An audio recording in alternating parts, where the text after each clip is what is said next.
क्या आप जानते हैं कि जब सृष्टि संकट में थी तब भगवान ने कछुए का रूप लेकर सबको बचाया था? हाँ, ये कोई साधारण कछुआ नहीं था। ये थे भगवान विष्णु स्वयं कूर्म अवतार में। आज हम जानेंगे कि कैसे भगवान ने धरती की रक्षा के लिए समुद्र की गहराइयों में उतरकर एक ऐसा काम किया जो शायद कोई और नहीं कर सकता था। तो चलिए शुरू करते हैं एक अद्भुत और दिव्य कथा, कूर्म अवतार की कहानी। बहुत समय पहले की बात है, जब देवता और दैत्य असुर आपस में युद्ध कर करके थक चुके थे। देवताओं की शक्ति कमजोर पड़ चुकी थी, असुर बलवान हो गए थे। ऐसे में देवताओं ने भगवान विष्णु से प्रार्थना की। भगवान विष्णु बोले, यदि तुम अमरता पाना चाहते हो तो समुद्र मंथन करना होगा।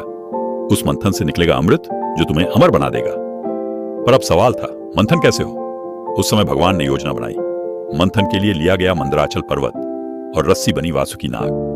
देवता और असुर दोनों तैयार हुए, पर असली चुनौती तो अभी बाकी थी।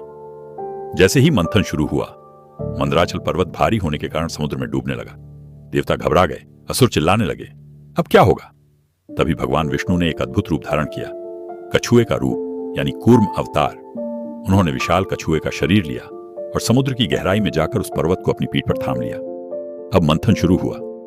पर्वत घूमा, नाक खींचा और देवता असुरों की पूरी ताकत एक ही लक्ष्य के लिए लग गई, अमृत। समुद्र मंथन से सिर्फ अमृत ही नहीं निकला, निकले 14 अद्भुत रत्न, जिनमें से कुछ बेहद खतरनाक थे और कुछ दिव्य वरदान।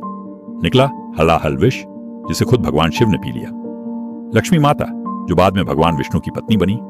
ऐरावत हाथी, कामधेनु, कल्पवृक्ष और हाँ, अंत में निकला अमृत कलश। अब असुर और देवता दोनों अमृत के लिए लड़ने को तैयार थे। और तभी भगवान विष्णु ने लिया एक और रूप, मोहिनी का।